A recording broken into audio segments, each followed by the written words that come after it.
Good evening, ladies and gentlemen, and welcome back to No Name Gaming. My name is Alex Light here at Racing Lights Productions, your home for sim racing. We are live at the virtual Phoenix Raceway for the online Motorsports Association's Virtual Racing Championship Desert Derby 175. Tonight is the penultimate race of Season 10 for the VRC. Last week, we were on the East Coast at the Charlotte Roval, where Min Hang secured his second win of the season. The McGuinness Motorsports rookie hasn't been in victory lane since back at Auto Club early in the season. He showed dominance last week and his skill when it comes to the road courses. Tonight we are short track racing, well kinda. This 1 mile triangle shaped track might get some decent speeds, but it races very similar to that of a short track oval. This track is very unique with its design as well. Turns 1 and 2 are fairly flat with a wide racing surface for multiple lanes. Turns 3 and 4 are higher in banking, but you need to get hard on the brakes on entry to get that car to rotate. Also, not to mention the dogleg. When this track was reconfigured years ago, they removed the grass in the dogleg, which is now considered a racing surface, which could cause chaos for drivers going in and going out of turn 4 and re-entering into turn 1. Now, taking a look over at the driver's standings coming in tonight, we have a tight battle for the points lead. With this race win last week, Min Hang was able to close up on the championship fight a bit, but it's not enough to get him in contention for the title. Other drivers, such as Tim Moore and Jonathan Modio, are also out of contention for the championship fight. That leaves 3 drivers fighting for the Season 10 championship. They are Drew Joie, your reigning champion, Jarrett Talmadge, and Jolene Sims. They're separated by 10 points. Jarrett's second place last week helped to maintain a reasonable gap to Drew of 7 points, but is going to need a top finish tonight in order to have a shot to win next week. Same goes for Jolene. She will be hoping to win or finish top 3 tonight with Drew down in the running order if she wants to be able to have a shot at the championship title next week at Chicagoland. Taking a quick look over at the team standings. You can see not really much of a shakeup when it comes to the team standings. We've been pretty steady all season long when it comes to them. But if you take a look, that gap between OCM and McGuinness a little bit smaller, down to 37 points for the two of them. Planet Sim in 3rd, Gavin Hudspeth 4th, and Ohio River Racing finishes out the top 5 in the team standings. So that is the running order there. But it looks like qualifying is all finished here for tonight. And we'll be able to get our starting lineup. Only 9 drivers coming out to the desert. But as the lights go on, the sun goes down, we're going to have some very exciting racing on hand for you. Especially with over the past several updates. They have made some changes to the iRacing setup. So some drivers having to relearn a little bit how to drive this with the changes on that setup. Drew Joie, your points leader, takes the pole. He will be lined up alongside number 2 in the point standings, Jarrett Talmadge. Jolene Sims, funnily enough, is going to be in 3rd place. It's about a 10th off of Drew. Jonathan Amodio will be in 4th place, and James Mendez back here tonight was not at the race last week at the Roval because he's at the real-life race at Texas. He will be in 5th. Tim Moore in 6th. Tyler Glass back on track with us again here tonight. He will be 7th. Colin Teague in 8th, and then Brad Qualls did not put a time in tonight. He will be rounding out the field in 9th. As things get all set on track, we should be getting ready to go here momentarily. Make sure you join us. Next week is going to be our season finale. We will be at Chicagoland for what will be a very exciting race. That track is quite a fun one to drive. It makes things really intense. I really expect to have some really good racing as we go throughout Chicagoland, but even here tonight, because it's, again, like I was saying, it's a different track. It's a much flatter track than what we've been doing. It races like it is an intermediate, but at the same time has elements of short track racing as well. But we are coming out of the pit lane, so we should be getting ready to go here momentarily. And we do not need the cactus here. Let's go take a look at the field here. So you've got Drew Joie in his 4 Publix car. Then you've got the K1 Race Gear 16 machine of Jarrett Talmadge on the front row. Behind them, Jolene Sims in the 6 with her Vocaloid car. And then you've got the Moneyline 7 of Jonathan Amodio. So the field coming around, getting ready to go green for the first time here tonight. 175 laps around Phoenix Raceway, the 1 mile triangle for the penultimate race of the season. Can Drew Joie continue to hold on to his points lead? We are green flag racing in the desert at Phoenix.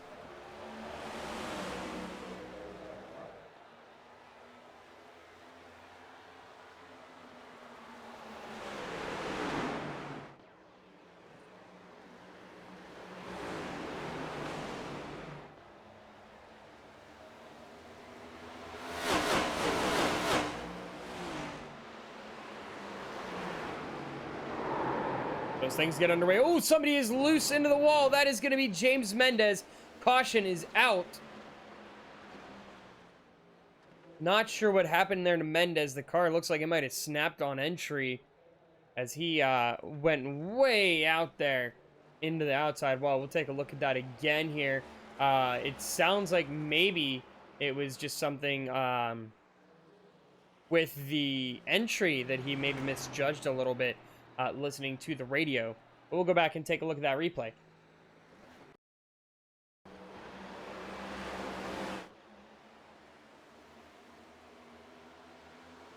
Looking a little bit closer here at the 92. Oh, he got a little bit of a push there from Tyler Glass. And that's what sent him around. And we'll take a look again here. Let's go on board with Tyler Glass.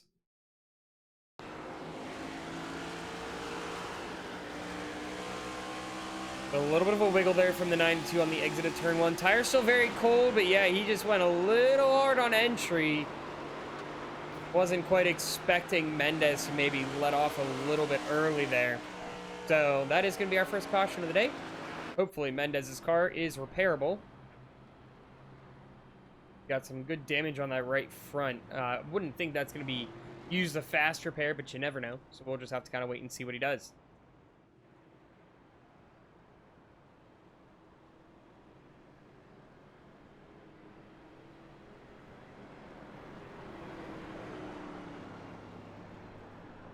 So taking a look, by the way, at the field, you can see the drivers that are in the playoffs as they have been in the green on the timing tower, as well as the green banners and spoilers as well. So something you can see on track, both on their car and on the timing board as well.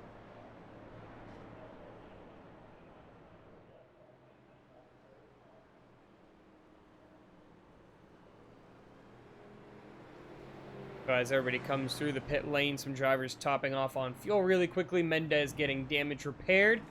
You can see the running order changing just a little bit. Drew is going to be your race leader when we get ready to go green flag racing again. Jarrett Talmadge will be in second. Jolene Sims will be third. And then Tyler Glass moves up into fourth place. Brad Qualls moves up to fifth. Colin Teague sixth. And it looks like Amodio and Moore all still in pit road.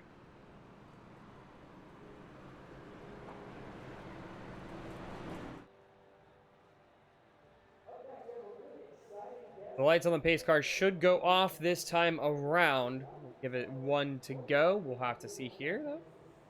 Looks like, yes, the lights are off, so we will get one to go this time around. An early caution, nothing wrong with that, though. Still plenty of time in this race. Just drivers have to be a little patient here as we get ready to go green flag racing yet again.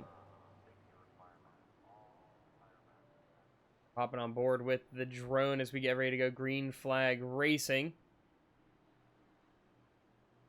Hopefully you guys have enjoyed this season, and make sure join us next week for the season finale at Chicagoland. It will be Sunday, 8:30 Eastern Standard Time, as it has been.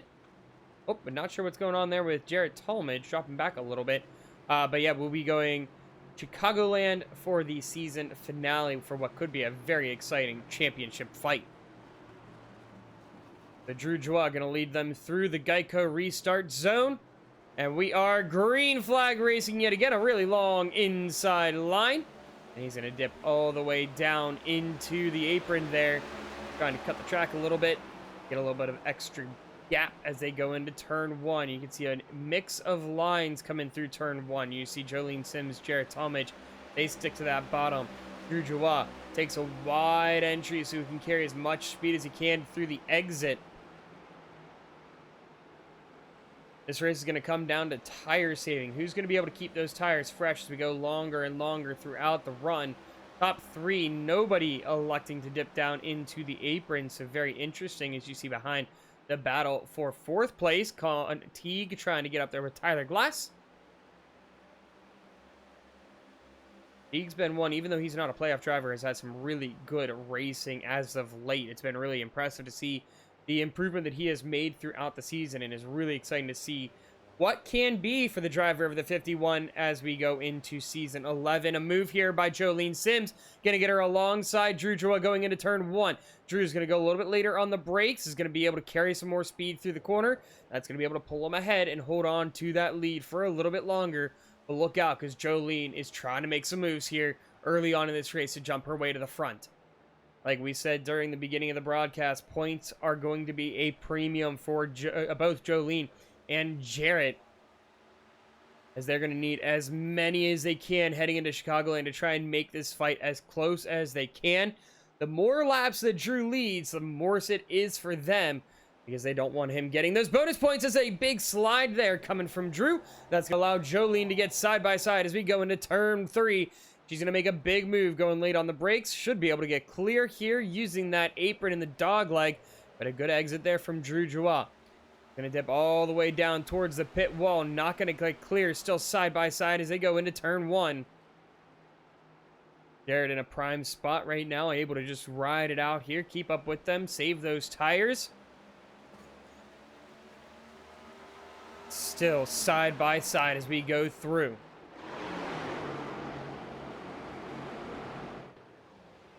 Another lap around. Jolene Sims can't get that pass done. Another lap led for Drew.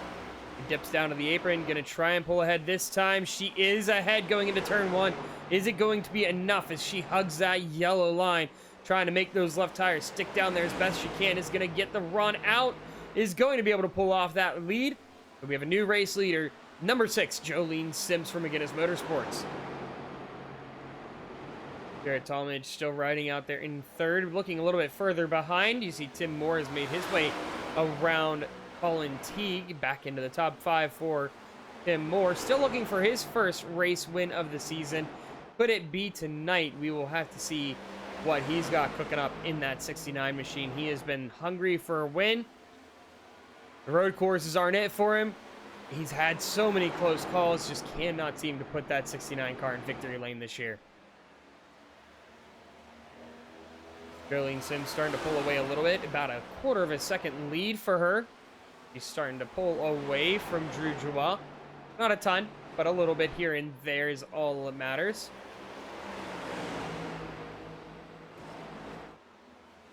We look back a little bit further, you can see the battle going on behind. This is the battle for 4th place. Charge led by Tyler Glass. Behind him, you've got Tim Moore.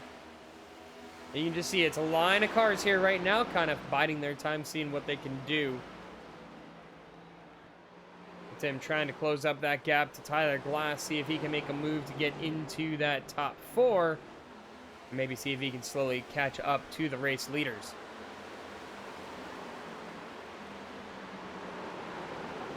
Another driver that has shown massive improvement. We talked about Colin Teague just a moment ago, but another driver showing massive improvement this season is the 7 of Jonathan Amodio.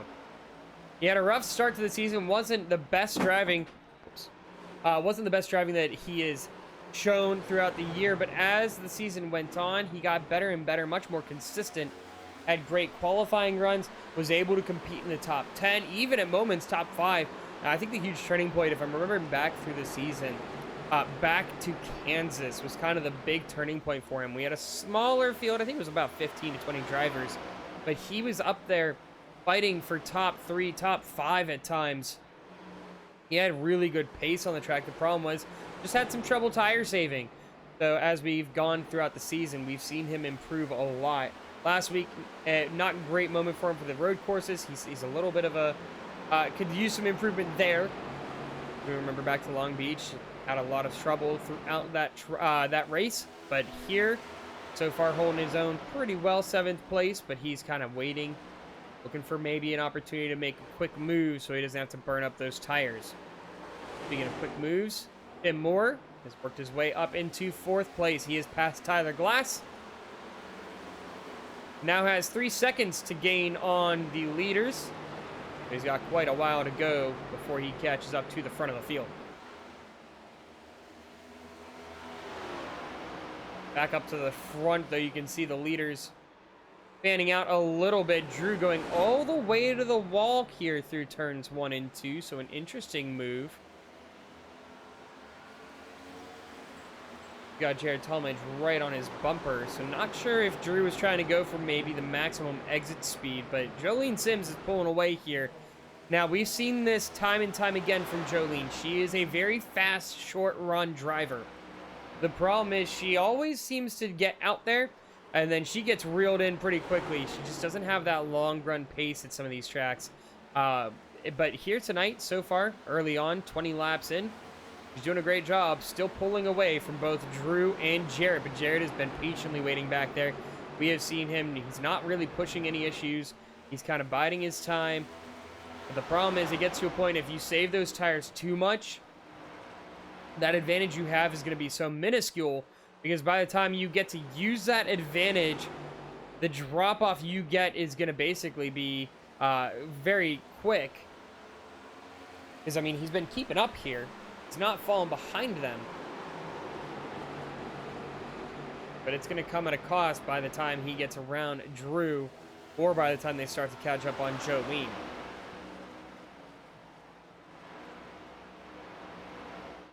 Looking a little bit further back in the field, here's James Mendez. He's battling with Brad Qualls at 92 machine back on track. And it looks like it's still a little bit of damage on the car, so he opted not to take the fast repair. You can see that left rear, like it's crinkled up a little bit. That right front, we'll see when he comes around this time, kind of what it looks like. But it seems like it is probably mostly repaired. Yeah, it looks like it is all repaired there, so that looks like the rear may be a little bit of damage, or maybe it's just the angle we are looking at. But the car is all good to go, so we'll see if Mendez is able to bounce back as he is battling with Brad Qualls here into turns 1 and 2. While still on that right bumper, doesn't want to give up that spot, wants to try and get ahead. Not going to be able to do it there. Going into turn 3, trying to make that dive, almost making contact there as he washes up a little bit through the entry. That's a really tough corner because you have to get down into the corner really aggressively in order to make it. Otherwise, you are going to drift really wide, as opposed to 1 and 2, where it is a much later apex, as you can see with the way Mendez is driving it. Really wide entry. Go for a late apex to be able to carry the most speed on exit. But then as they come into turn 3, you have to really send it down to the bottom in order to get that car to rotate. And that's where you're really going to face some tire wear later in the run. You're going to have those rears starting to die off as we go later through the race, because you do have to get on throttle fairly aggressively to be able to carry speed along both the front and back stretches. But at the same time, also because the flat turn to exit, those rears, because of the way you get off the corner, are going to be burning up. And then same thing into turn 3 here. You get into the corner, you have to really push that car all the way to the bottom. That right front is going to really take a beating as you go on the long run. We'll see how drivers are able to adjust as the tire wear starts to settle in later into this race. Colin Teague and Jonathan Amodio battling it out for 6th place right now.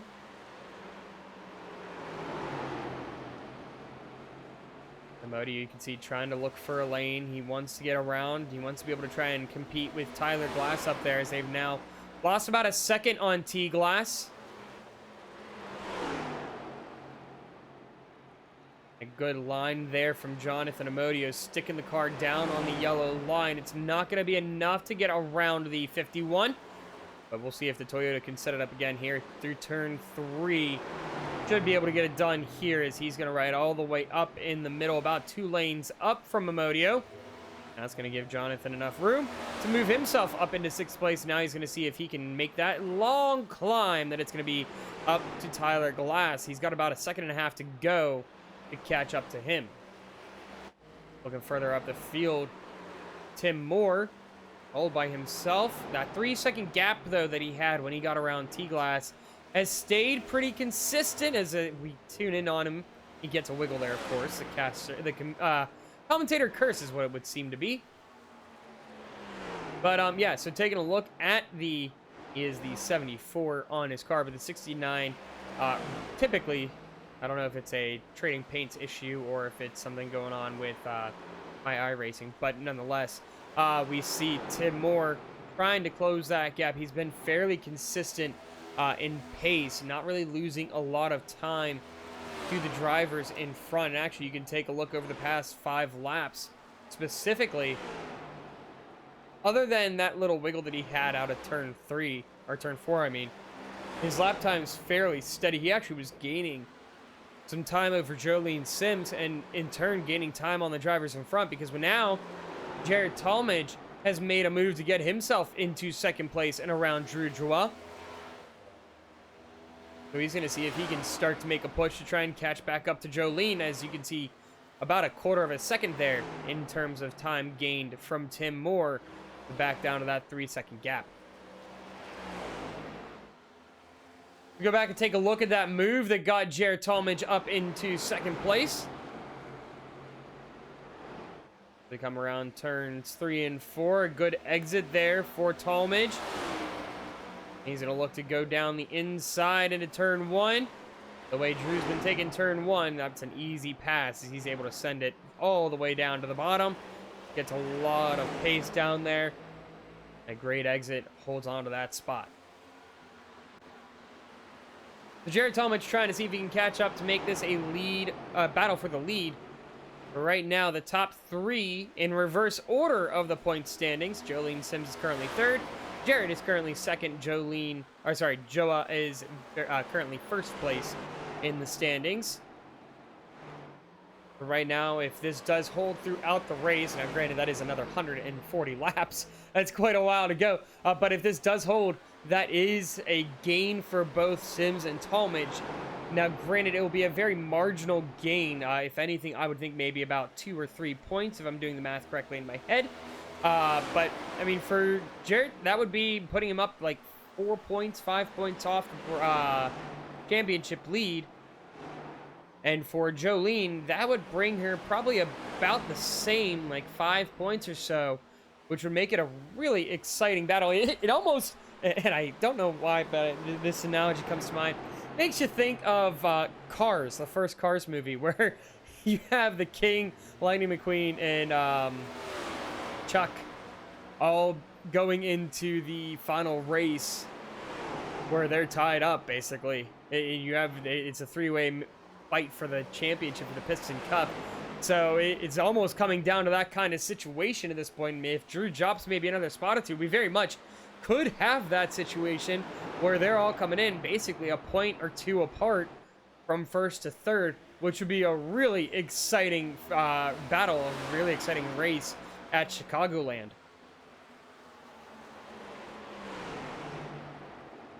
But 35 laps down, 140 left to go. The sun continuing to go down, meaning the track temp is going to continue to drop. Speeds are going to start to get faster and faster, especially when we put on those fresh tires.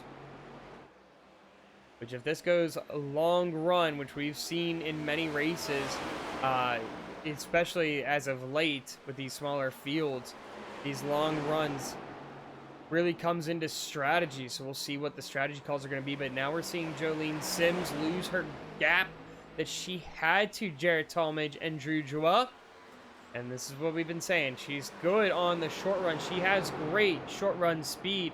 But the problem is maintaining that and not losing the gap that she puts out there. As you see now, that gap shrink down to about 1/3 of a second to Jared Talmadge. Taking a look here, you can see the gap has shrunk about 1/10 of a second a lap there over the past couple laps. Jolene put some distance on the lap before, but even this lap, she is losing time to Jared and Drew. And honestly, the best comparison to see kind of where the gap, the distance is right here in the Delta. You can see how it's been shrinking just ever so slightly over the past 5 laps. Not a ton, but it's enough to continually close that gap. And it's just slowly chipping away that time.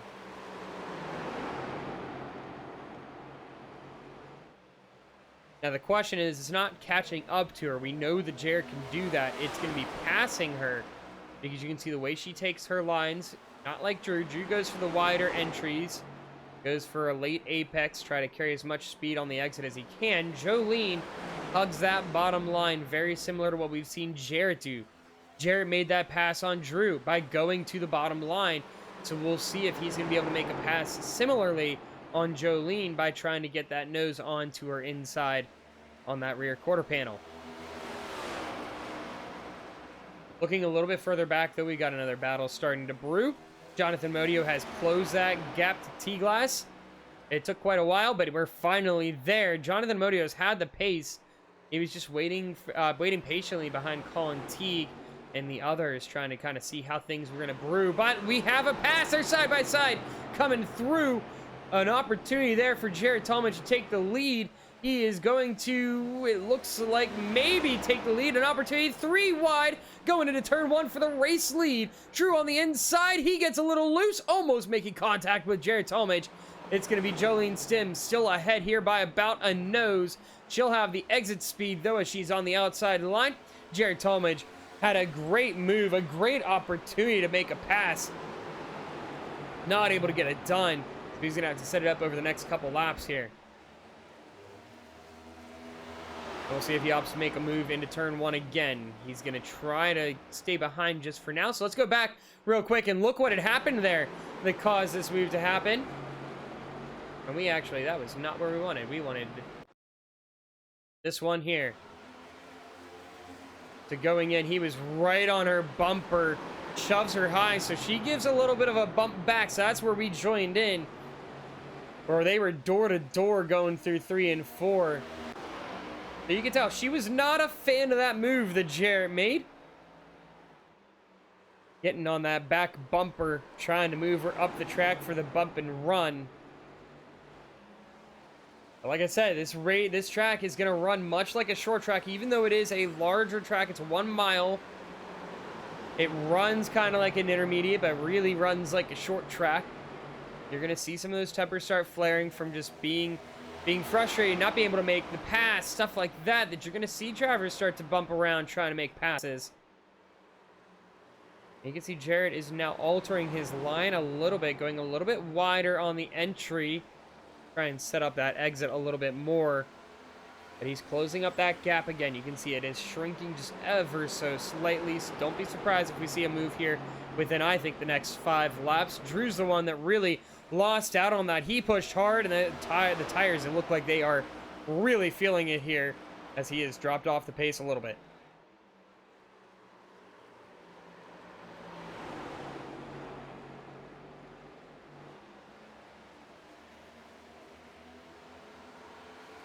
So here comes Jarrett inside. He's got the nose in there. Jolie has to respect it there, as they're going to go about side by side on the exit. What is Jarrett going to do? Is he going to ride down to the apron? He's staying on the racing surface here. That's going to allow him to have that inside line through turn 1. Goes for a really early entry. Jolene can do everything she can to maximize the pace here.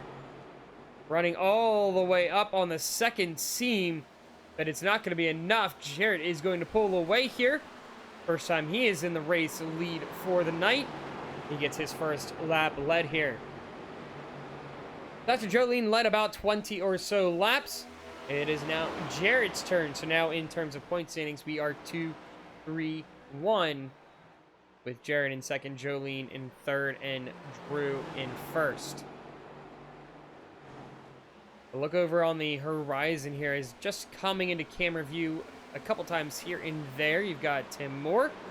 He's hanging out back there in 4th place, trying to see if he can try and get up into this battle for the lead. That car fighting him a little bit. Every time we come in on him, we catch him on a slide on the exit of the turn. It just is so coincidental that that is the case, but he is doing the best he can to get that car up there. 4th place right now. You know he wants to get into that battle for the race lead. But we'll see what he's going to be able to do as we get longer and longer into this run.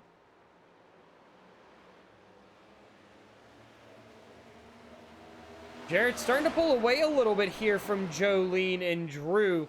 His gap back to Drew is about a second now. Gap to Jolene at about a half second. So it's slowly growing, though, as you can see, time continuing to be gained by Jarrett. It looks like the tire save strategy might have been the call to go for Jarrett. A really smart move. He waited for them to really push their stuff, try and get the maximum speed they could have out of their cars. But now they're fighting them a little bit. We've seen Drew, especially on the exit of 3 and 4. He really is having to fight that car. You can see even through turns 1 and 2, adjusting his line, different from what he's been doing where he runs that wide entry. Just maximize the pace. He's running that inside line. It's just not there now. You can see here through turns 3 and 4, that car just fights him. It really is not rotating well. It seems like he's maybe burned up that right front now that he's almost a second and a half back as he is slowly falling back to teammate Tim Moore.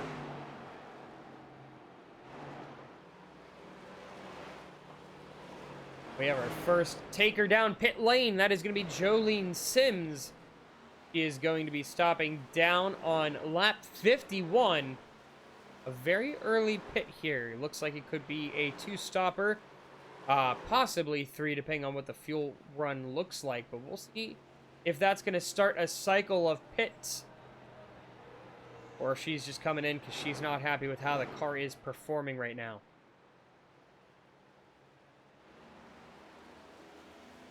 The race leader, Jarrett Talmadge, continuing to grow this race lead.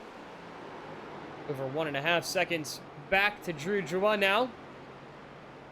But we'll see if that, again, is going to start off the green flag pit cycle. 53 laps in. Only one caution coming on the opening lap. James Mendez got a little bit of assistance into the outside wall. Been green flag racing ever since. Drew Drouin coming down pit lane. He is our second taker. It looks like, yes, Jolene Sims is kicking off the green flag pit cycle.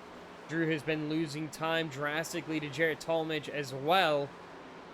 So maybe this is a strategy call, trying to see if they can undercut, find a little bit of pace, and get that gap closed in back to about a half second or so if they can on Jarrett Talmadge.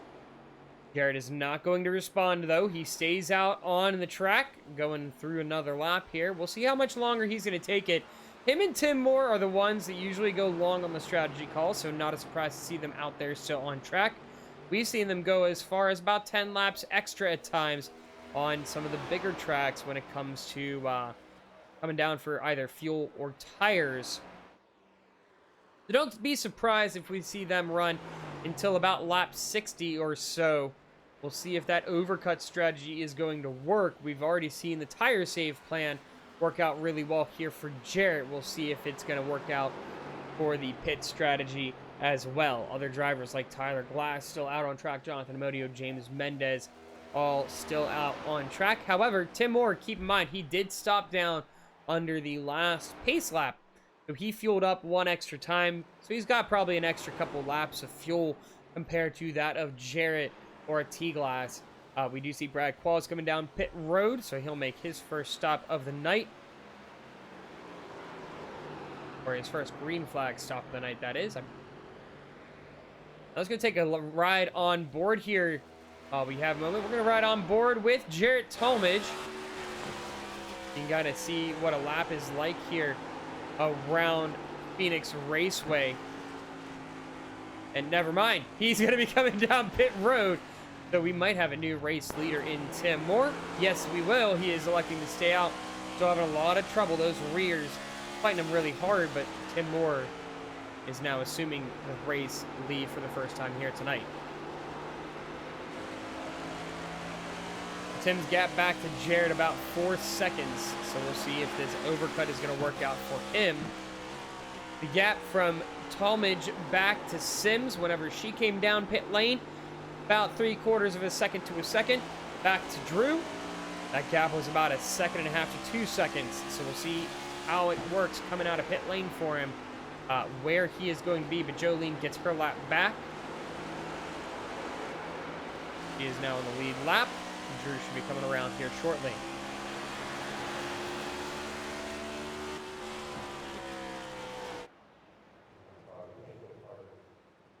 The Talmadge is out of pit lane.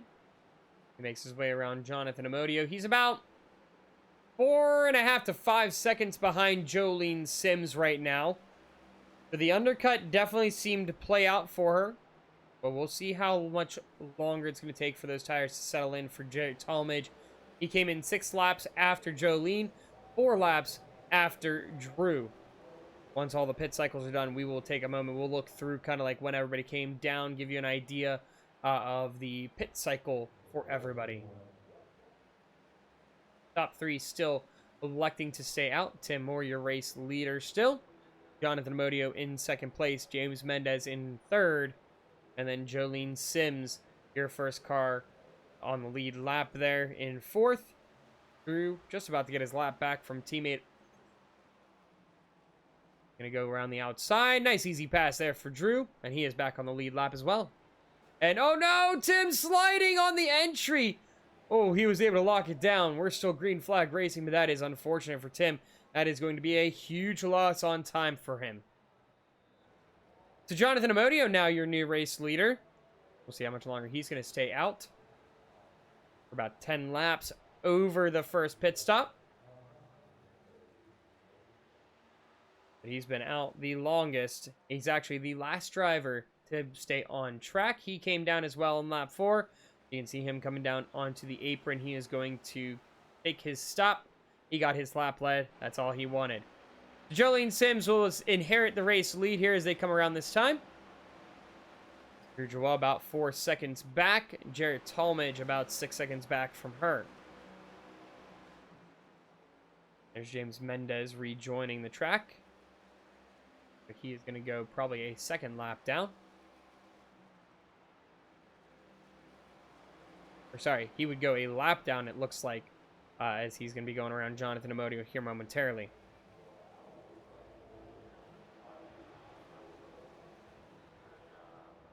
.63 laps to go. Or sorry, 63 laps down. First of the green flag pit cycles is complete. And it seems like at this point here, it could be a 1-stopper. Or a 2-stopper, I mean.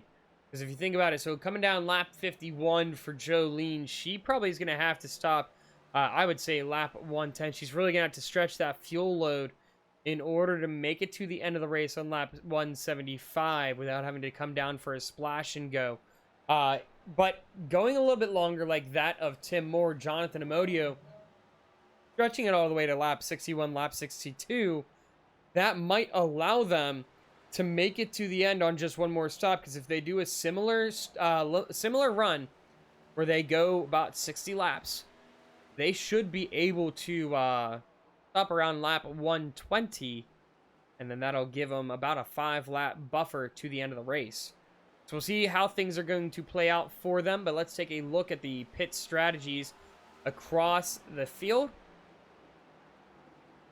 You can see the pit stop lap there is in the circle. So we had the earliest of the stops, Jolene Sims on lap 51. And it almost falls in line with when they came down pit road right now. It's not really a huge variation there. It's all just, you got Jolene's the race leader. She came in first. Drew came in second. And then there's a little bit of a gap back to Jared Talmadge because he came in third, and then T-Glass in fourth. So it's interesting how it all played out. We'll see how things go longer into the run, though. But you can see that gap already starting to shrink. Jolene Sims had about a 4-second gap not too long ago. That last lap where we saw James Mendez take the inside, Jolene had to compromise her line through turns 1 and 2, cost her a lot of time. But even before that, she was losing about 1 to 2 tenths a second on Drew Joie. And even if you go further back to Jared Talmadge, he's been gaining about the similar amount of time. That gap now down to 2 seconds. Jared about 2.5 seconds away.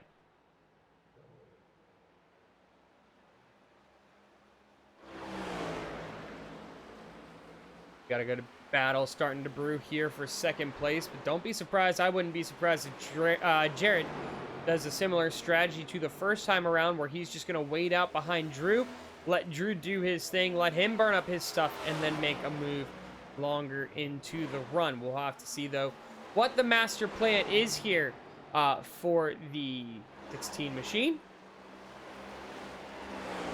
But we are getting closer and closer to that stage, lap 87. That is a crucial point of the race.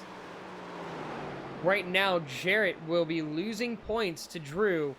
So if he, at this point, we'll say even if he overlaps a little bit and finishes ahead of Drew in the final standings, but finishes behind here in the stage, really not going to make any ground unless Drew is significantly further back in the field for the final results. Jolene's going to have to put up one heck of a fight here if she wants good stage points. Lap 70, it'll be 71 this time around, still about another 16 laps until we get to the stage. And that gap almost 1 second now. As you can see, the gap here between Jarrett and Drew also shrinking a little bit, down to about a quarter of a second. Sorry, a little over a quarter of a second, about a third. As that gap, Drew is slowly gaining time, but Jarrett also gaining time on the two of them in front.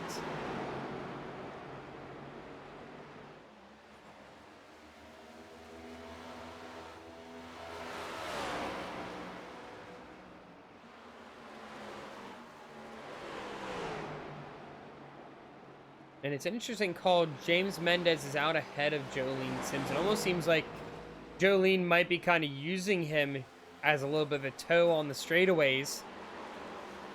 Trying to see if she can get some extra pace there from him. But maybe because James Mendez was one of the later stoppers, he just has that extra pace right now. And here comes Jarrett Talmadge on the back bumper of Drew Joie. Gonna get very interesting very quickly. You hop on board with the back end of Drew. You can see every lap that 16 Chevy is getting just a little bit closer. Trying to take looks. Trying to see what he can set up as he's going to take a peek to the inside. It's not enough, though. He can't get the nose all the way in there. But a great exit as Drew a little bit loose there on the exit coming around turn 2. And so going into turn 1, going to have to fight on the outside line as Jarrett is on that inside.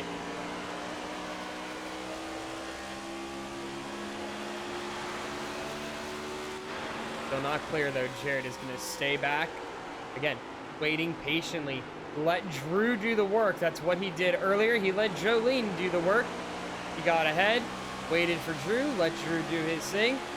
Eventually made his way around him once he could tell there was a clear gap in there sideways. They're battling. Ooh, what a push there. And that is going to send Drew all the way to the outside. What a move from Jarrett. The second time he has made contact with somebody up front. He is not afraid to use that bumper here tonight. Let's go get a better angle at that.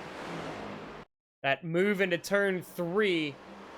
16 on the inside. I don't know if it was Drew not expecting that move to come out or that he thought he was clear of the 16. No, it was just a little bit of a tight entry there for the 16. The car did not rotate. So he got into Drew,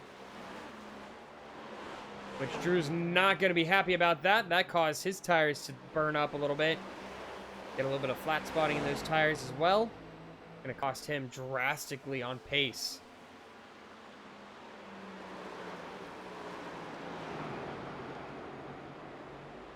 They were gaining a lot of time, down to about a third of a second or so from Jolene Sims. So they got to fight, get all that back here.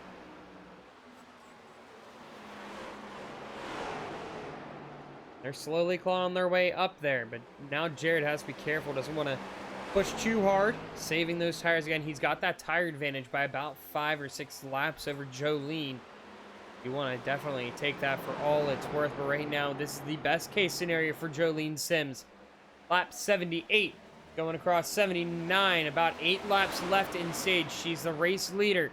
Drew Joie is back in 3rd place, so she'll be able to get the max amount of gain that she's going to be able to at this point However, Jarrett's got the speed advantage as they come around through turns 1 and 2. He's side by side, not going to be able to get that move done on the exit. He's going to look to maybe set up here over the next couple laps. Has some time to try and get this move done in order to get the stage win, but look out, because Drew's going to be hungry to make that pass on Jarrett. You can see Drew is pushing that car to try and get back up there side by side. We're going to go into turn 1. We're going to try this again. Jarrett down the inside line. Jolene stuck in the middle. It's going to be a full clear, it looks like, for Jarrett, as long as he can get the throttle down hard enough on the exit. Is going to be get to the outside line, and that is going to be the race lead again for Jarrett Talmadge. Jarrett looking to close that gap on the points lead. Now Jolene has to fight to hold off Drew Joie. This is going to be a huge battle for her. Going to do everything she can to try and hold off the reigning champion, as he's looking to go 3 straight championships in season 10. But we'll see if he's going to be able to get this move done here to get the second place in stage. This is working out beautifully for Jarrett, as Jolene holding up Drew a little bit. You can tell she is fighting the car a lot. And again, that long run pace, just always something that seems to be against her. There's few tracks where she hasn't, but it just seems like tonight she's got great short run pace. That long run just doesn't seem to work with her. Drew makes the pass, but we'll see if Jolene is going to be able to make another run at it. It's going to try to push this car as much as he can, but it doesn't seem like she's just got the grip right now. Those tires really fighting her, especially, it seems like on the entries, if anything. Yeah, it almost seems like maybe she's turned down that brake bias a ton to try and get that car to rotate more, to get that back end, using a little bit of slip angle to get that car around, but it just is not seeming to work out for her. We saw a slight drop off at the beginning of the, or at the end, I mean, of that last green flag run, but not the last green flag run, but before the pit cycle. However, when we saw a drop off, I didn't expect it to be something like this from her. The car just not wanting to drive for her, and it almost seems like maybe because she was behind James Mendez, getting some of that dirty air caused those tires to burn up a little bit more, because that car is going to run a lot tighter in that dirty air. Right now, Jarrett Talmadge, your race leader. Just a few laps to go here to the stage break. He's putting a little bit of a gap on the drivers behind. Going to see if he can continue to build that gap to Drew Joie. About 3/4 of a second at this point.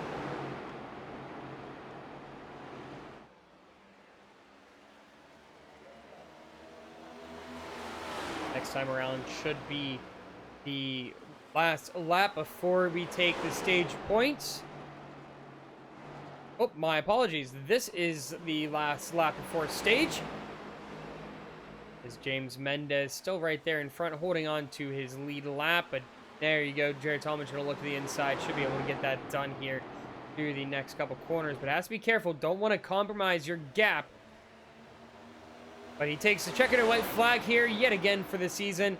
Another stage win for Jarrett Talmadge.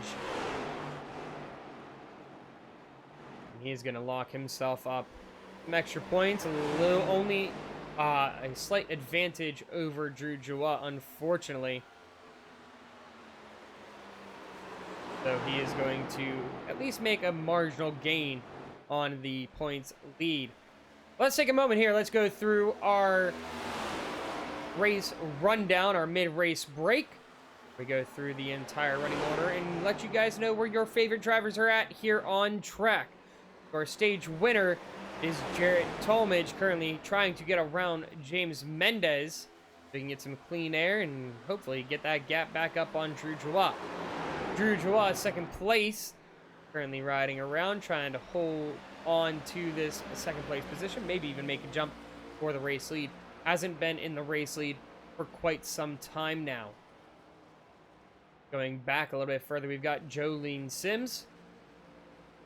Her gap now, she's fallen about 3 seconds behind that of Jarrett Talmadge. That tire wear has been really drastic for her. Hopefully, it is going to balance out here soon. We'll see, though.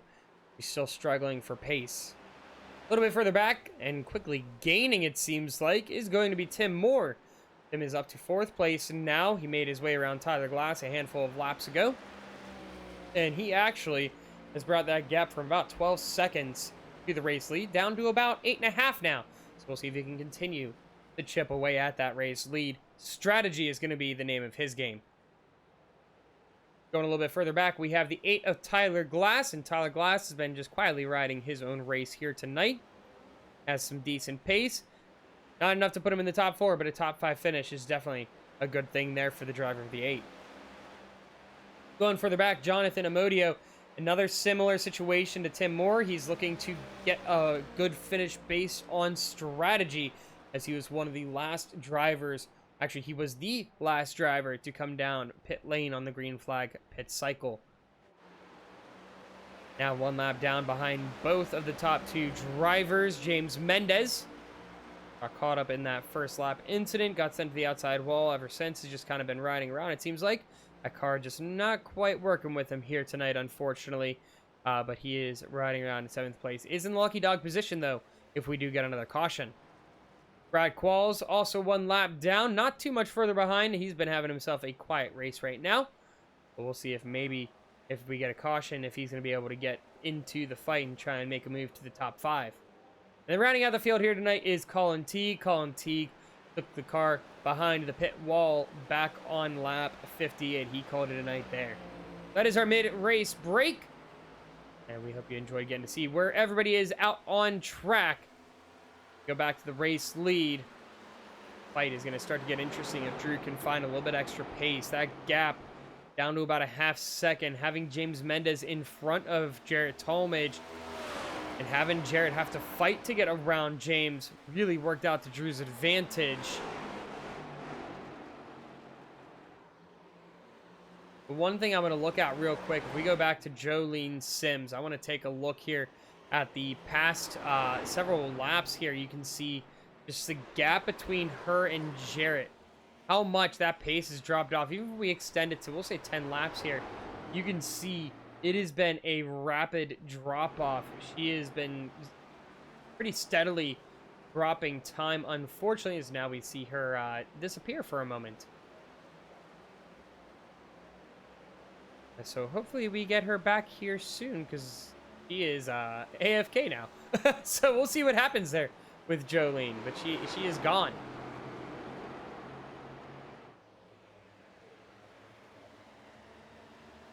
It looks like she might DC at this point, or disconnect, because of the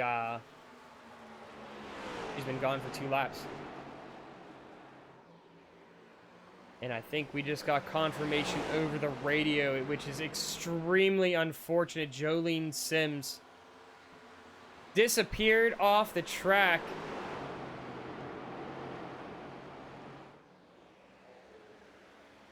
And we'll see. Maybe she'll rejoin, but it has been now 3 laps that Jolene Sims has not been on track. And if this is the case, if she is, in fact, dropping connection, that is going to be her chance of the championship, and what a terrible way to end the season. That is terribly unfortunate for Jolene Sims.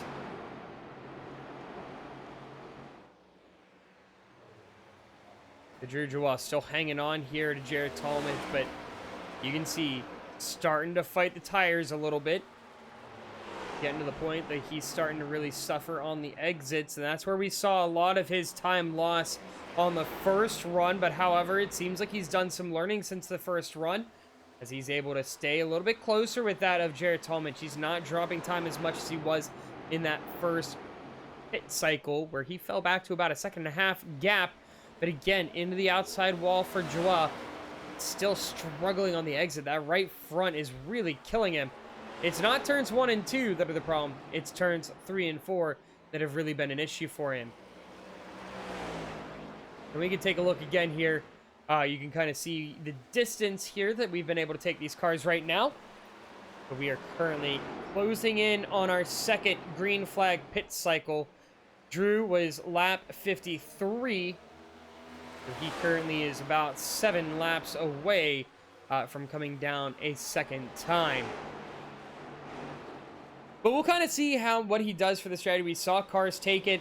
Seems like 57, 58 laps was the maximum. You can see a lot of them taking a 57. Talmadge, Moore, Glass, Amodio, and Mendez all taking the maximum amount from at least from what we saw in the first green flag cycle. And so if that's to be the case, it looks like drivers at the end of the race, if we go green, might have to do a splash and dash.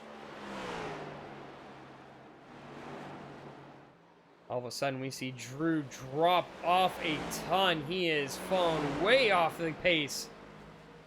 And it seems like the 4-car just doesn't have it now. All of a sudden, bleeding time.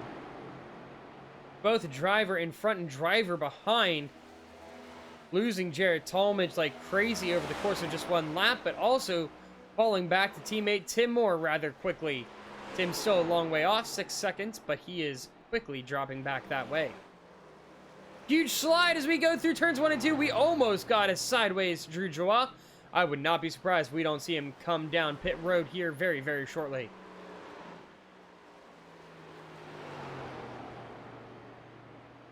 $73 laps to go as Jared Talmadge comes across the line. This race coming down to a lot of strategy. Will Drew come down as he is struggling with the car? We saw through turns 1 and 2 last time, really having issues getting the car around.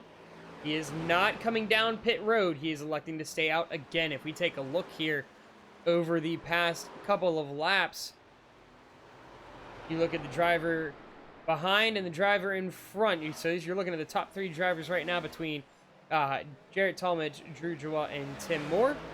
Tim not really gaining any time to that of Talmadge.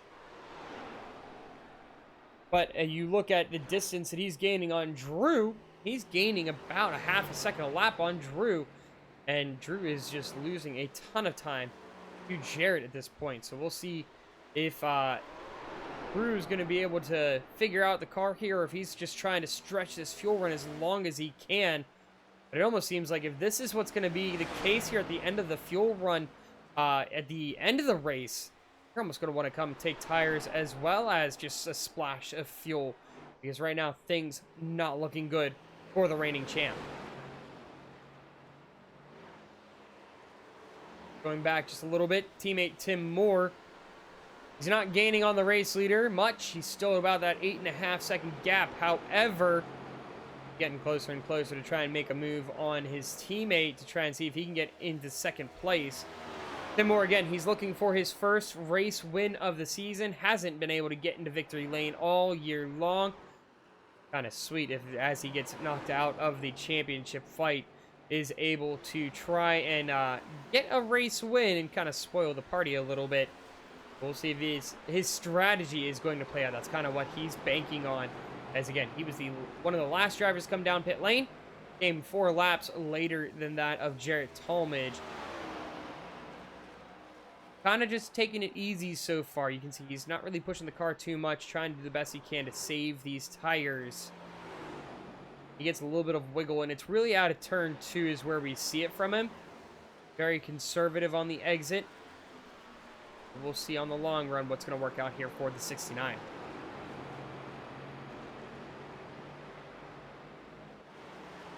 Got Jonathan Amodio also hanging out. He's trying to catch up on the 8 there of Tyler Glass, and you can look over the past couple laps. He won that one there. You can see over the past couple laps, not really gaining a lot of time. He was there for a while. We'll see if he can try and get back on the right track and catch back up to Tyler Glass. We're getting ourselves a fight now for battle for second place. As Drew and Tim Moore gonna go side by side through turns 1 and 2. Don't be surprised if we see Drew Joie peel off here. Oh, it looked like maybe he wanted to, but couldn't get the car into the pit lane. So he's gonna go another time around here. Let's take another look here. We're gonna look at the pit strategy. You can see he's taking his car longer than what he did the first run. And you have to keep in mind, for him at least, and some of the others that didn't come down under the caution, they went they went from the start of the race, so the caution allowed them to extend it a few laps. So we'll kind of see what the play is here from Drew Joie. 56 laps now, and still falling back ever so slightly from the drivers in front. But Tim Moore, slow and steady seems to be the name of the race for him, as he again is just kind of holding steady to Jarrett Talmadge. We're going to see if he can stretch this as long as he can, is the name of his game.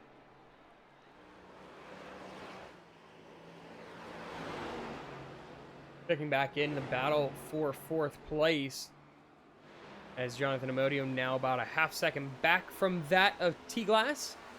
Trying to see if he can make a fight for 4th place. Not much of a tire difference between these two drivers. And really, it's coming down for these two.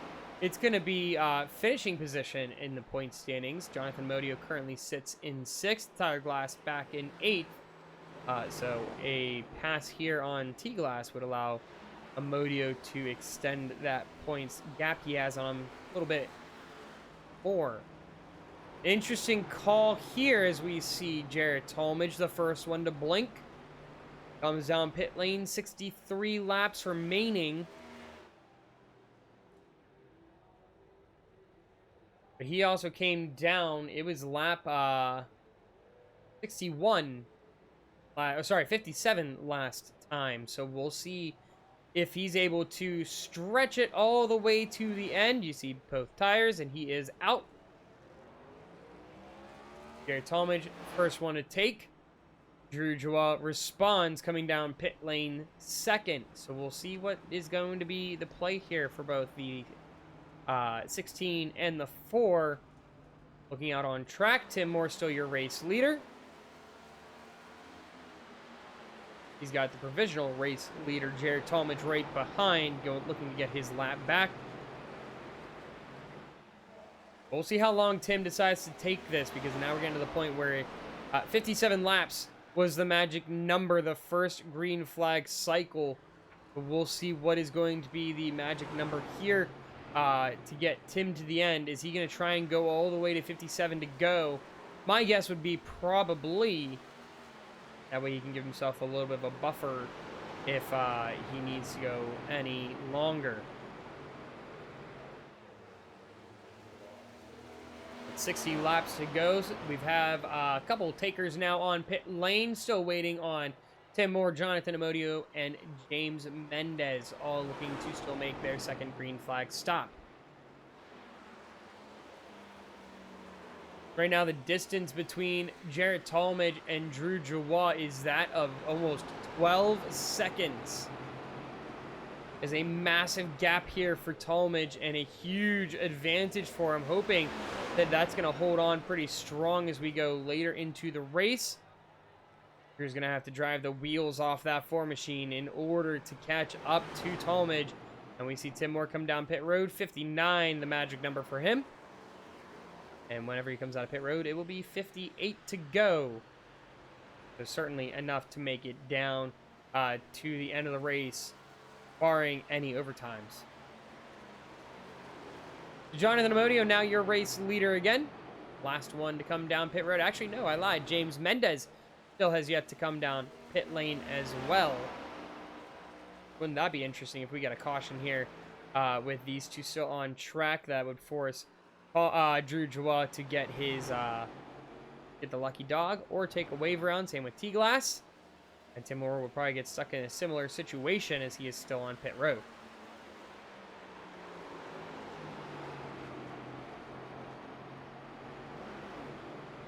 Jonathan Amodio comes around, gets another lap led here.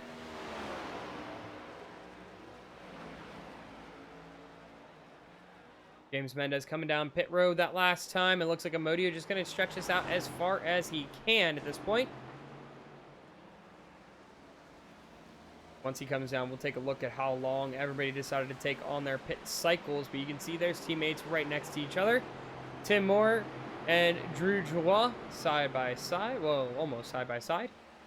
But Drew, he came in on lap 113. Tim, lap 117.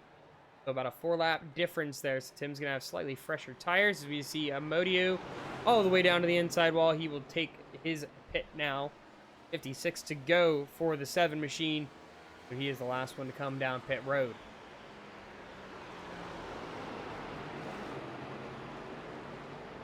This is the battle for what will be second place once everybody comes around Jonathan Amodio. Jared Talmadge has himself a solid lead on what will be Tim Moore, as Tim looking to make a move on the inside line. Isn't going to be enough to get the pass done, though. He will cleanly get that pass made on teammate Drew Joie. So second place for Tim Moore. Can he close that 10-second gap? Tires are going to be fairly close to even between that of the top 3. Going to be about how much can you save and keep this car in one piece to the end of the race. That gap about 9.5 seconds back to Tim Moore right now between him and Jared Talmadge.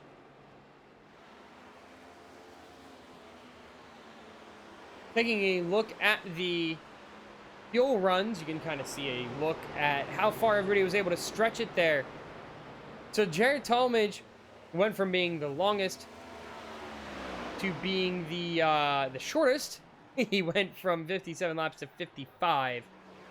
See how he's going to fare to the end of the race. Has to take it 63 laps to the end of the race. But then you also have, if you take a look, Drew Joie took it 60 laps. That should get him fairly close, if not all the way to the end of the race. Tim Moore came down lap 117, so if he takes it for a full 60, should be good to go to make it to the checkered flag. So it's going to come down to strategy. How much can you save the fuel, save the tires? And it seems like Jarrett is going for the full save mode right now. Or not Jarrett. Looks like Drew is going for full save mode. But Tim is pushing hard here as he is gaining quickly on that of Jared Talmadge.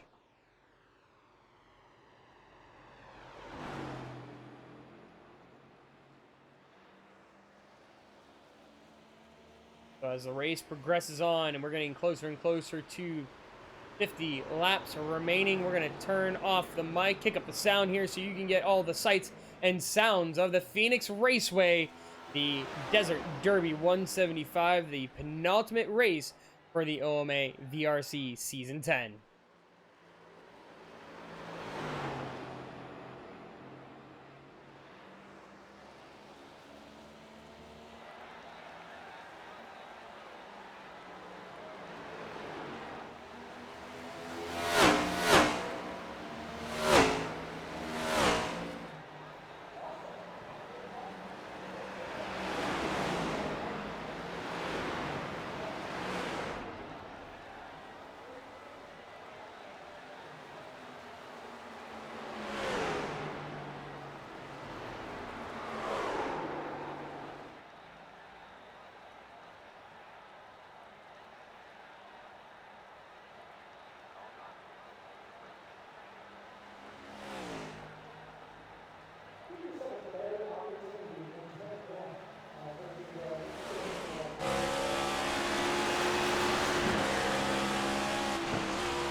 We hope you enjoy the sights and sounds of Phoenix Raceway. 45 laps to go now.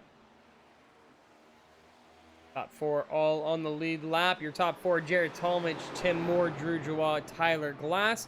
James Mendez rounds out the top five. He currently is 1 lap down.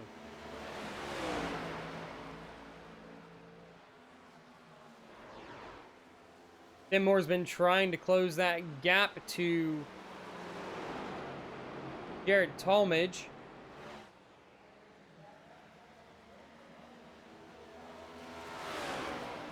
He's been doing a fairly good job at trying to close that gap, gaining anywhere between a quarter of a second to about a half second a lap. It's been really good running here from the 69. We'll see how much he can continue to push this car. And the question is Jarrett going into a full save? Is Tim pushing too hard? A lot of questions coming up right now as we get down to the final 40 laps. This could be quite the fight. Tim is hungry for his first win of the season. Driver who's a regular race winner. He won in VHS's Daytona race with the Ohio River Racing team in a part-time ride. Was able to take the victory there. Be nice to get another win in this week.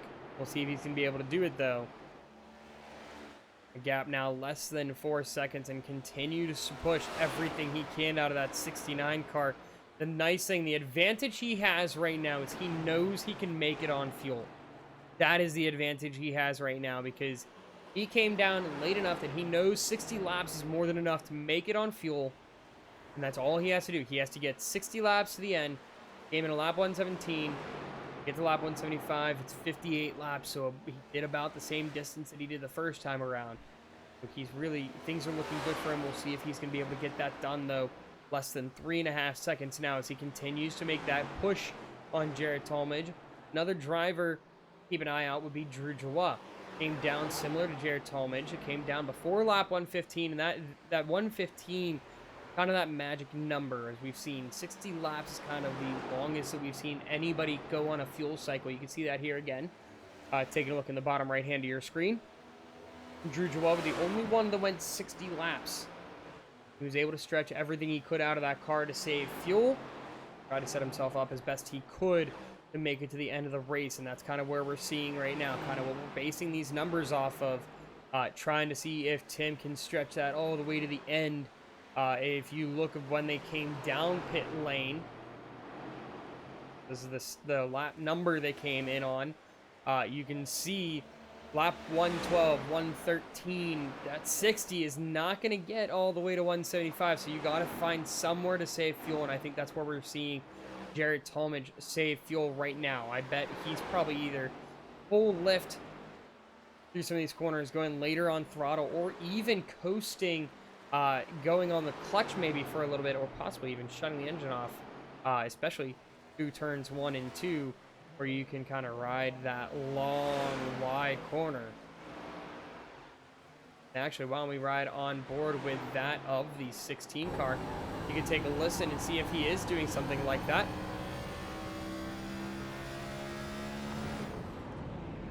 Yeah, really early lift, goes on the clutch.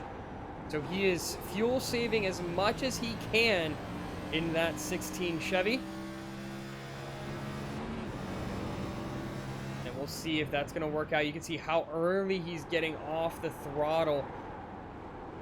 Staying up in 5th gear even longer, trying to save as much fuel as he can. You can see when he goes on the clutch, you look on the right side, it's before the cones come up through turns 3 and 4. Usually people start braking between the 3 and the 2 cone. Turns 1 and 2, typically people start braking about that 1 to 2 cones. He's lifting as he gets about to the 3. You can see right there, he just barely shifts up into 5th gear, doing everything he can to try and maximize this fuel run, stretch it all the way to 175. And let's go take a look. The other driver, kind of keep an eye out, is Drew Joie. He's doing a similar thing. You can hear that car fully on the clutch. He's actually staying in 5th gear, so not getting those revs up as high, keeping that engine running lower, keeping it cooler. That's going to help save fuel as he goes throughout this run. It might not be the fastest, but he's going to be able to maintain pace. And now we see Tim Moore. He's kind of balancing out go across the last lap time there on the timing tower. You can see that. Tim Moore dropping off a little bit. He was about 4/10 slower than both of the drivers around him last time. We go into now 34 to go. He picks up that pace, so maybe the car might have done a slide or something like that. But even riding on board here, Tim Moore, he's not doing that. His strategy is slightly different. So instead of clutching, he's just electing to stay in 5th gear. Again, not the fastest thing to do, but it's going to be able to allow him to save a little bit more fuel since he's not going into those higher rev limits in 4th gear. And he's still gaining a little bit of time because he's able to push a little bit harder through the corners. Again, he has about 4 to 5 laps of fuel to play with over the drivers around him. You can see him clutch there a little bit. Car doesn't like it, though. He drifts up to the outside wall, costing him some time. So just trying to find out the best way to maneuver all this, kind of where we're seeing Tim have to compromise a little bit of his cornering speed. So I think of all the drivers, he is the best one in terms of the fuel run. He's probably going to be the most in the clear. As you can see this time, not electing to clutch. Riding that yellow line as tight as he can, trying to see if he can get everything out of this 69 machine to make it to the front. That gap now down to less than 2 seconds. Drew is also slowly gaining in on both the drivers in front of him.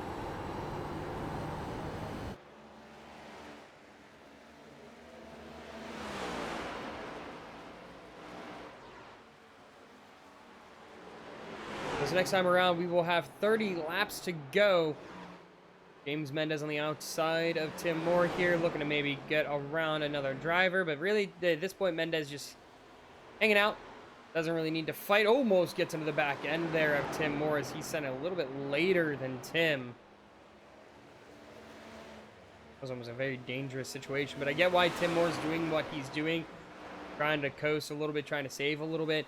Even though he seems to be okay in the clear on the fuel run, he's just trying to make sure he's going to make it to the end. Maybe there's something coming across his screen that we're not seeing that is showing that he might be short by about a half a lap or so, but we'll kind of have to wait and see how things all play out. 30 laps remaining now, 29 to go as Jared Talmadge crosses the line.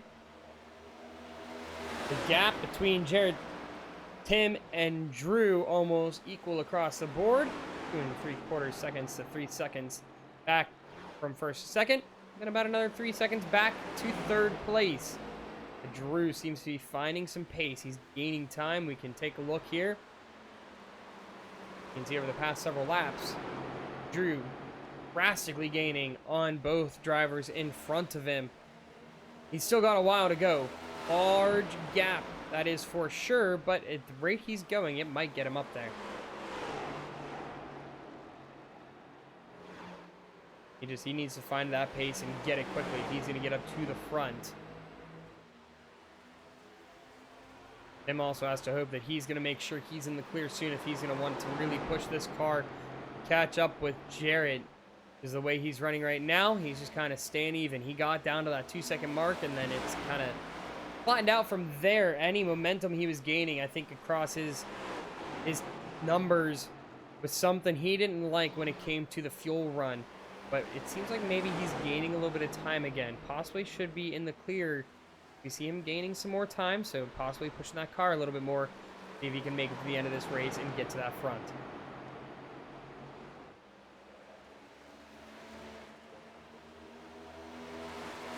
Nothing back, though.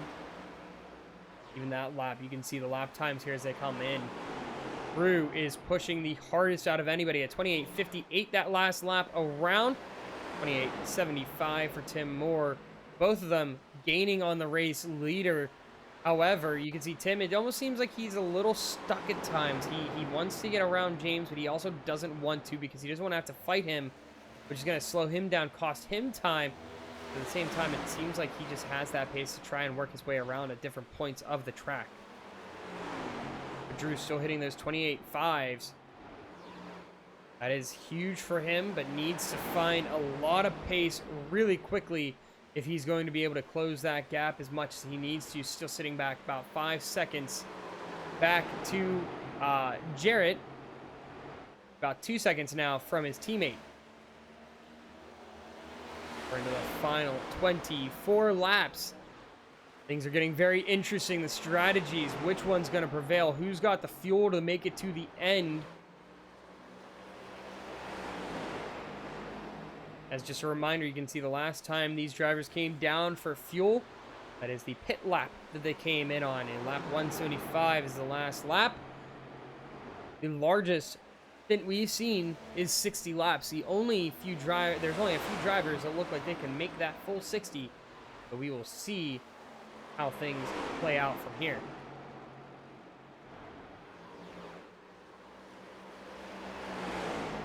And Moore is closing up that gap a little bit, down to about 2.25 now. You can see Drew back in view.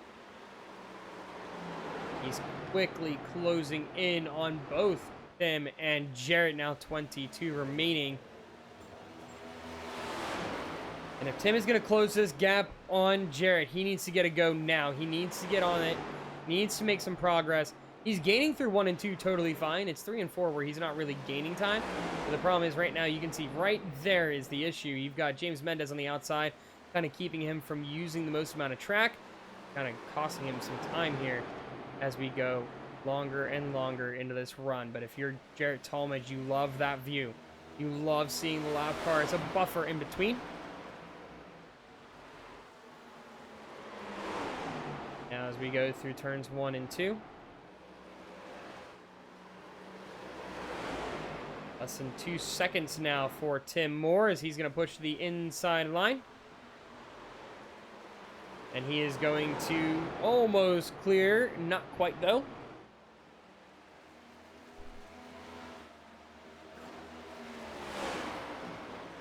As you see Tim go all the way to the apron, trying to work his way around the lap car, will be able to get around him. So now he is in clean air, trying to look to see if he can make it to the front. He's got about 1 3/4 seconds to catch up to the race leader. He definitely can get it done if he keeps pushing the way that he has. When he's in clean air, he's definitely one of the fastest on track. But we'll see how much he can push the car. What he's got left in it is the big question. Few further behind, about 1.5 seconds back to Tim, so that gap is about equal on both sides. Then the question is going to become, who's going to catch who first? Will Drew catch Tim, or will Tim catch Jarrett? Or are they all going to meet at the same time? At the rate we're going, it seems like when we get to the moment they all meet, it's only going to be a few laps remaining, because Tim, at last lap, only about 1/10 faster, still needs to find some pace here, needs to push this car more and more. And the problem is, if he pushes real hard, he might burn everything up by the time he gets up there and won't be able to make a move. Less than 1.5 seconds. It seems like Jarrett really has to save here at this point. Now, if you're Jarrett, this is the ideal scenario. Right now, you're riding around. You're P1, the points leader, P3. This is a beautiful spot for Jarrett as remember, he got the stage win. Drew finished in second at stage, so that's another extra bump there for him in the points standings. We could go 2 drivers tied for the points lead going into Chicagoland. We will have to see, though, how that's all going to play out. Tim is trying to find anything that he can. That last lap only about 0.5 faster than that of Jarrett. The only spot he's gaining is here through turns 1 and 2. That is it. That's where he's got the best pace. The problem is, it kind of levels out when he goes through 3 and 4. And we'll see if he can try finding some time. But with 16 to go, unless he gets a miracle, unless he's able to find a lot of extra pace here within these dying laps, it seems like this is Jarrett Talmadge's race to lose. Now 1.3 seconds heading into turn 1, but a huge gain as it gets down to about a second gap through turns 1 and 2. And we'll see, what does Tim Moore have in his bag of tricks, looking for his first win of the season. Could he get it at Phoenix? that gap is getting closer and closer. Tim is doing everything he can, using every inch of track there all the way to the outside wall, almost getting into it. He's going to go into turns 1 and 2 again. Got to be careful. Again, don't want to burn up your stuff, but he has to make a move. He has to get this car up there if he wants to at least give himself a chance to fight for the race win. Looks like Drew has balanced out a little bit. He's now sitting about that 3-second gap. He's been there for about the past 5 laps or so. He finds time. The real spot they're gaining time is on the entries. It almost seems like Jarrett may be pushing a little bit too hard on the entries. But now, right on the back bumper, looking to make a move for the race lead. 13 to go. We've got Tim Moore and Jarrett Talmadge looking to go at it for the race win. For Jarrett, a lot on the line. A 5th win. A chance to get this this points lead even closer than it already is. 7 points coming in. He already has a gain because of the stage. We'll see if he can continue to make that push. He's losing some time now to Drew behind as well, as Drew about 2 seconds back. And you can see Tim waiting patiently. 12 laps to go. He's trying to make Jarrett make a mistake. The presence of Tim Moore. He's a former champion, trying to see if he can get back into victory lane. This has just not been his season for it, though. Jarrett, how much does he have left in the car? We go on board here with him. Take a listen through turns 1 and 2. And I doubt he's clutching at this point with 11 to go. Oh, no, he still is. Yeah, he's got to do everything he can to try and save the fuel. So he is still clutching through turns 1 and 2. Looks like Tim might be having to, like, reset a little bit. Drops back. Still in range to try and make a move, but he's got to get the car back up there. Gave himself about 2 shots there and not much more.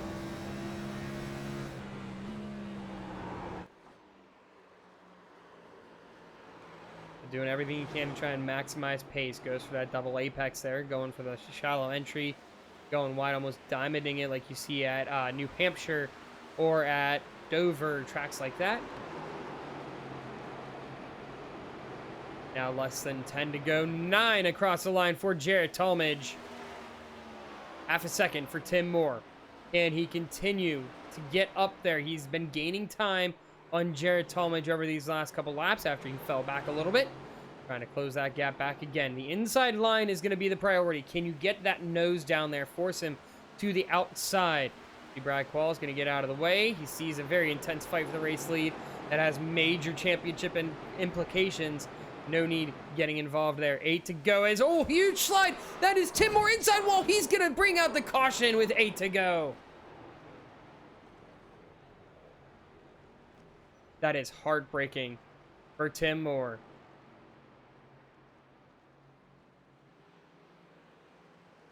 So now, things are going to get really spicy.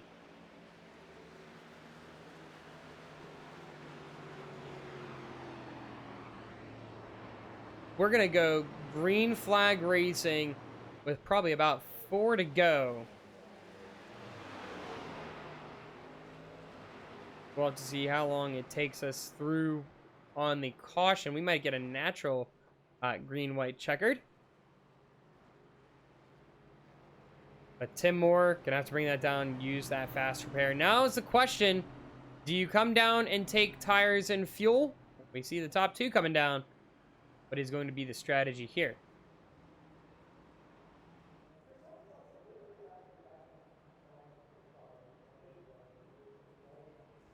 They're definitely going to take a splash of fuel, I would assume. Probably taking 4 tires as well.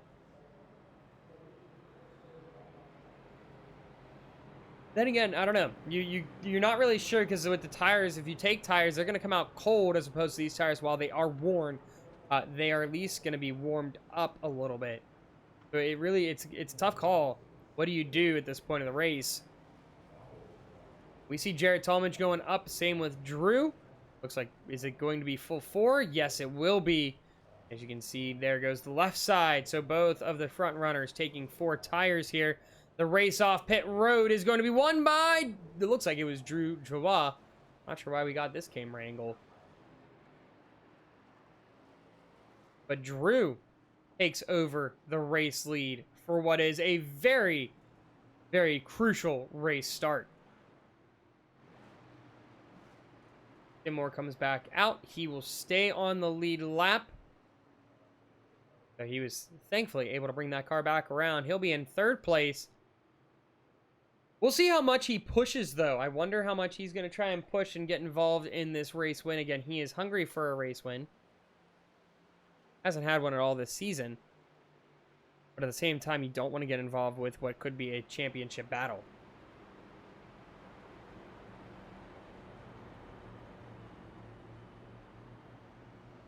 Looks like we'll probably go around 2 more times. As we take a look at the Cactus Cam, make sure you join us next week. Same time, same place, 8:30 p.m. Eastern Standard Time for the season finale of the Online Motorsports Association Virtual Racing Championship. We're heading out to Chicagoland for the Windy City for our last hurrah for Season 10. It's going to come down to quite the battle between Jarrett Talmadge and Drew Joie. Right now, less than 7 points separate the two drivers at the end of this race. Who knows what it's going to be? It's going to be a very, very close fight heading into Chicagoland. Also, if you want to catch more from Racing Lights Productions, make sure you join us on Tuesday nights at 9 p.m. Eastern Standard Time. We have the American Motorsports Association late model stock cars. So we will go back short track racing Tuesday night. Be some really exciting racing as their season getting ready to come to a close here in another month. Lights are off on both the Cactus and the Pace car, so that means we are going to go green flag racing next time by. So 3 to go, it will be green flag. So it's going to be really close to the finish. If a caution comes out before the white, we will go into overtime. We'll see how it's going to go. Everybody's on fresh tires. Everybody's on cold tires. Drew Joie will be in charge of the field. Pace car is off. Benny, the pace car driver, has not been very busy here today. Barney, the flag man, only going to wave a flag for the 3rd time here tonight. Getting ready to go green flag racing once more. Getting ready to go through the Geico restart zone.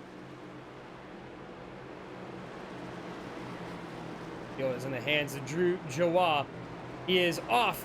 He's going to pull clear ahead of Jarrett Talmadge. Tim Moore trying to get to the inside. Not going to be able to get there on Jarrett Talmadge. So it's going to be a 1-2-3. Joie, Talmadge, Moore. T-Glass also looking to get into the top 3. Would be his first top 3 finish of the season if he can get around Tim Moore.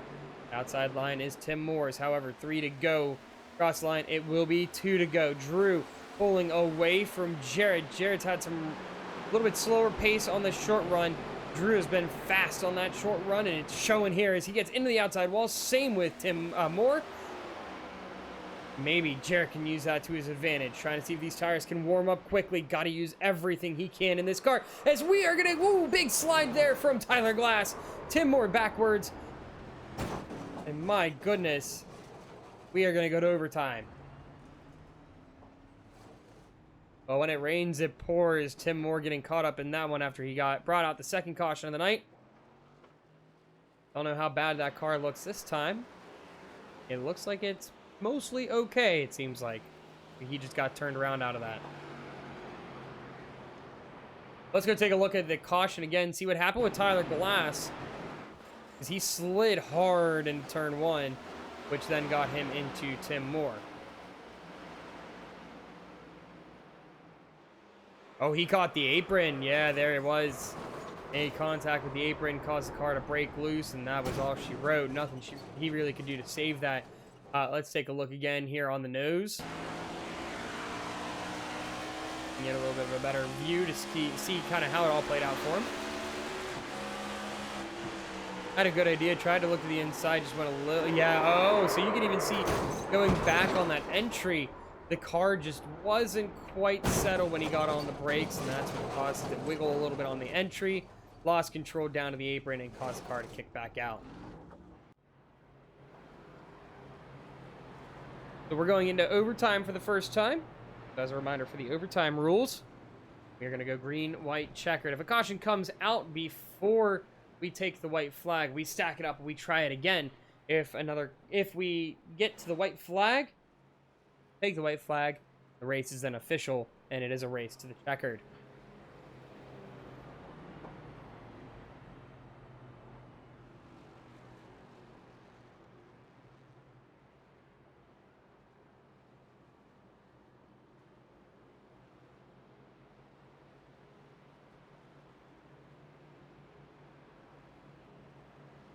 We should be getting ready to go. 2 to go this time around. Tyler Glass comes out. Tim Moore, I think, is done in terms of competing for the win. I think he is going to be 1 lap down. We'll see where he comes out here. Nope, he's going to be on the lead lap, just barely, but he makes it out on the lead lap. Light's still on the pace car, so we're going to go around another time. Drew is the race leader. Tim is Jarrett in second. James Mendez will be third. And then Tyler Glass will be fourth. Tim Moore will round out the field in fifth.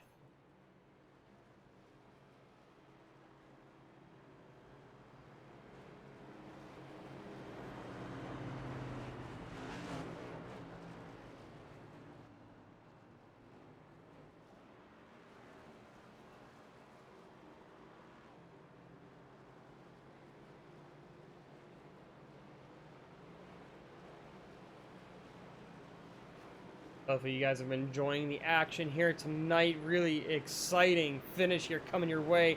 Major championship implications, especially if we see Jared Talmadge get the race win. But we'll see if he's going to be able to get that done. Anything can happen here at the end of the race, as you've got James Mendez and Tyler Glass behind.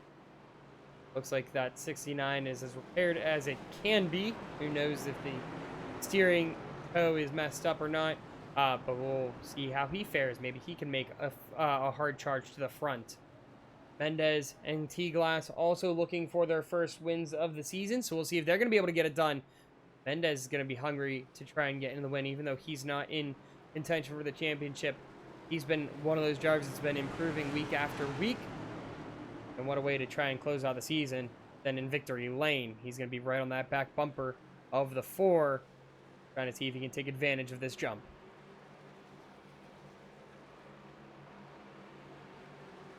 As I go down the long back stretch down to turn 3. Field in the hands of Drew Jua again. You go through the Geico restart zone. Green flag is out. We're going through overtime number 1. And we're off racing yet again. It's going to be Drew Jua, Jarrett Talmadge, James Mendez behind. T-Glass also finishing out here on the outside of Mendez. A big slide there from T-Glass as he's going to get into the wall. Is he going to be able to keep it straight down pit road? He's going to go. It's going to be on the apron, so we stay green flag racing. Down the back stretch, 4 drivers in line. As we come around turns 3 and 4, it's going to be Drew Jua, Jarrett Talmadge, James Mendez, Tim Moore. As we get white flag, this race is official no matter what happens here on the final lap. We're going to take the checkered flag next. Drew Jua leads Jarrett Talmadge. Jarrett going to do everything he can to try and get that 16 car up there. But right now, he just doesn't seem to have that pace. He has to make a massive send, but a slide coming on the exit going to hold him up. It's going to be a big win here for Drew Jua as he comes across 3 and 4 through the restart zone. He's going to be your race winner, his 7th win of the season. Jarrett Talmadge right behind. So the gain that he had over in the stage gets ruined there, unfortunately, by flipping the race finish.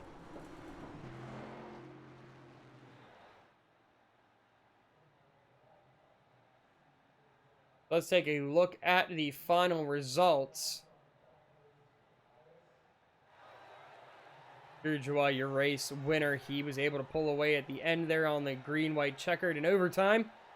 He finished ahead of Jarrett Talmadge. James Mendez, his best finish of the season, finishing P3, so a great job for him. And Tim Moore, unfortunate situation for him. Things happening at the end kind of outside of his control. The car comes home in 4th. Jonathan Amodio, the first car lap down in 5th. Tyler Glass in 6th. Brad Qualls in 7th. And Jolene Sims, very unfortunate that she lost connection and took her out of the race. 8th place for her. She was shaping up to be a good fight there. Try and put up a good finish to get into that championship battle. at Chicagoland, but unfortunately it will be a 2-car race instead of a 3-car race. And then Colin Teague took it behind the pit wall after the first green flag stop, and so that was his race for him.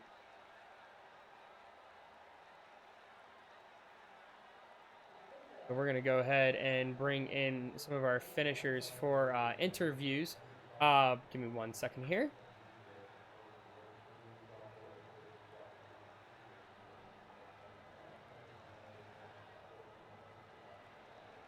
All right, so while we wait for James Mendez, I think we'll go ahead and bring in Jarrett Talmadge.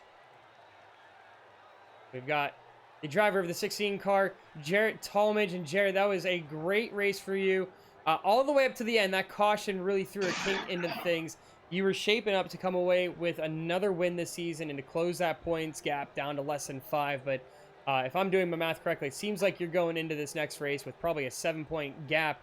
But talk us through that race a little bit. It was two long green flag runs or green flag cycles, and it was really came down to strategy until the very end. I don't know. I don't know. I mean, basically controlled the entire race. Just to get screwed. I don't even know what to say.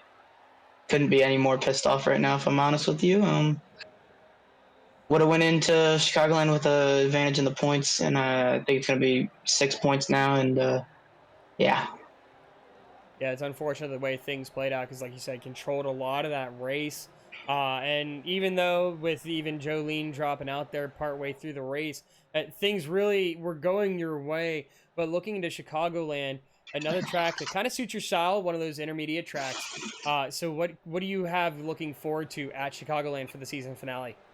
I've never run Chicago in the next gen except for like 5 laps, so no idea. I don't know. I guess we got to move forward to next week, but really sucks when it's a teammate of the person you're racing that does it too. And I know it wasn't intentional, but just hard luck there, I guess.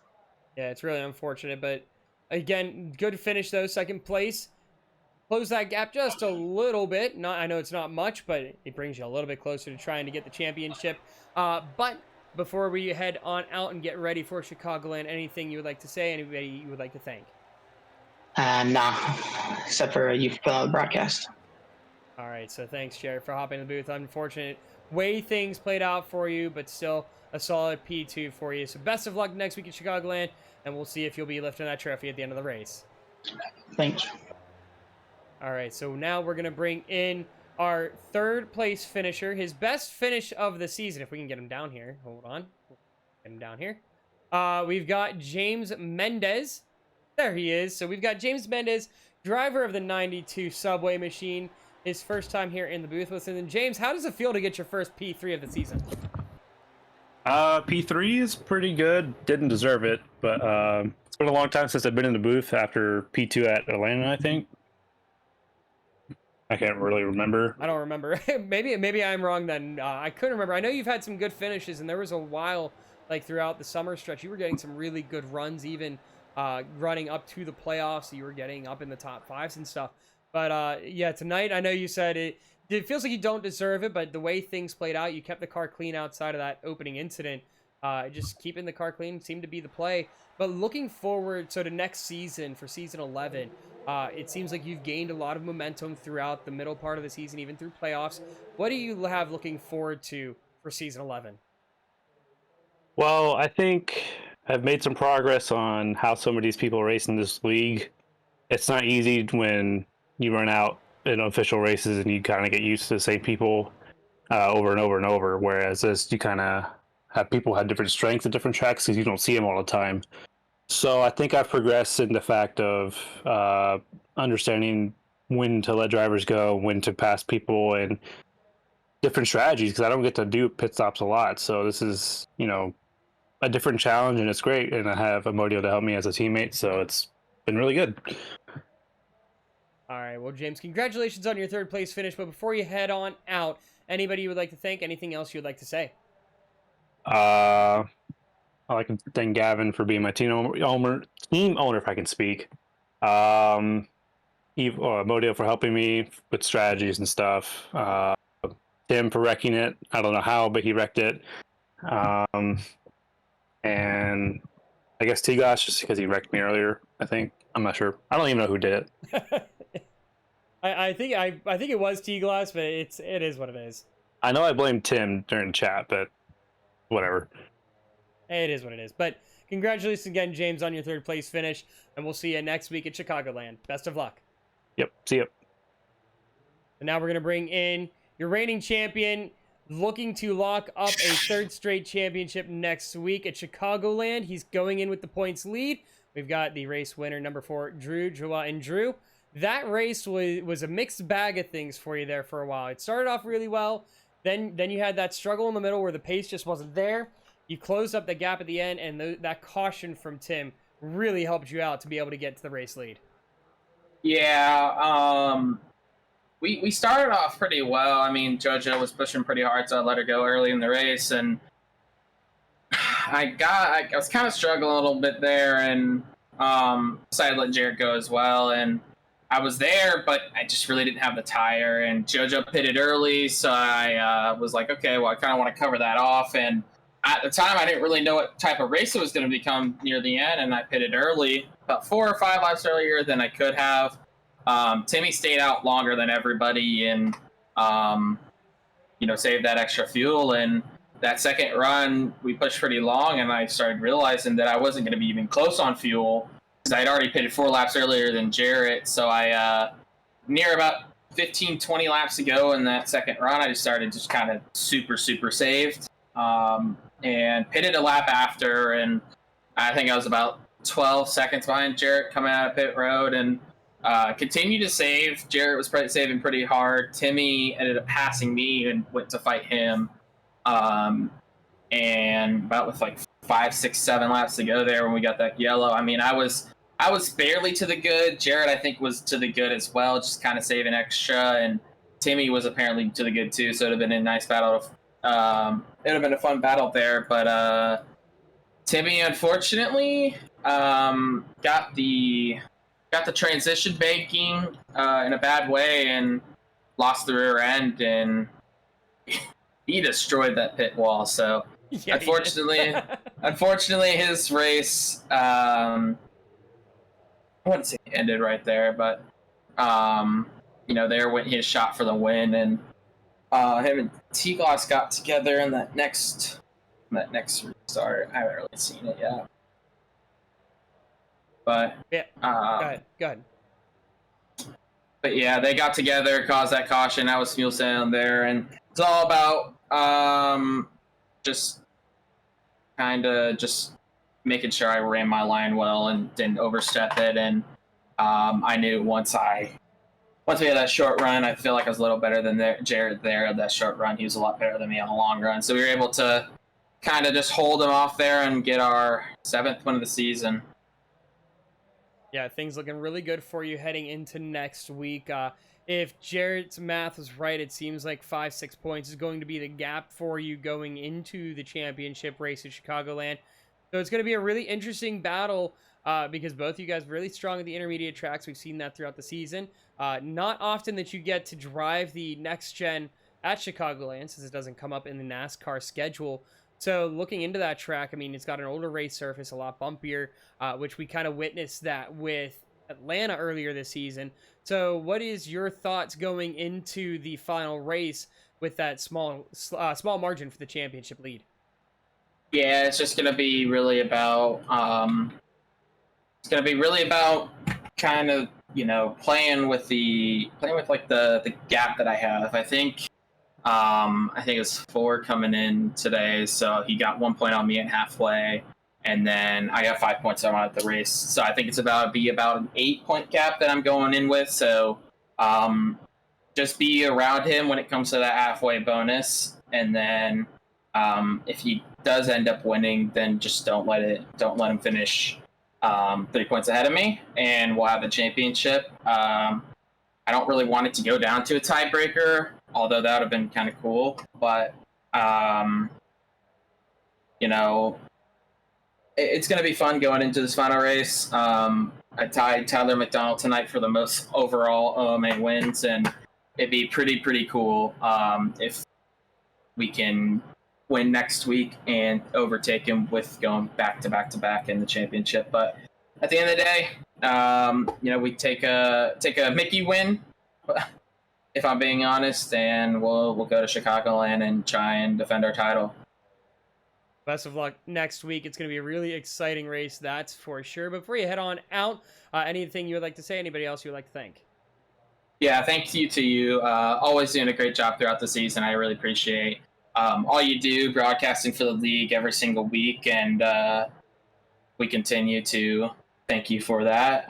Shout out to Team OCM. We've locked up the regular season championship. The team championship. And we're gonna see if we can do the season sweep next week. But once again, I feel bad for Jarrett. Oh yeah, shout out to Jarrett. He dominated that race. He really did deserve that win, and it just came. It just got away from him. It's happened to me a couple times this season, so I know how it feels. But we'll go to Chicagoland, like I said, and we'll try and defend our championship. All right. Well, best of luck next week. We'll see if you can pull off the three-peat next week at Chicagoland. Thank you. With all that being said, we want to take a moment to thank you all again for joining us here at No Name Gaming and Racing Lights Productions for the Online Motorsports Association's Virtual Racing Championship Desert Derby 175. Congratulations to Drew Joie for taking the win in tonight's race, his 7th of the season. That's going to give him a small gain as we go into next week's season finale in the Windy City for the conclusion of the OMA VRC Season 10. We hope you all enjoyed the broadcast tonight. I want to thank the OMA for allowing us to bring this race to all of you. Be sure to check out Racing Lights Productions on Twitter with @RacingLightsPro, as well as on Facebook and Instagram. You can also head over to the YouTube channel to check out any previous broadcasts you have missed. I'm Alex Light saying good night to you from the virtual Phoenix Raceway.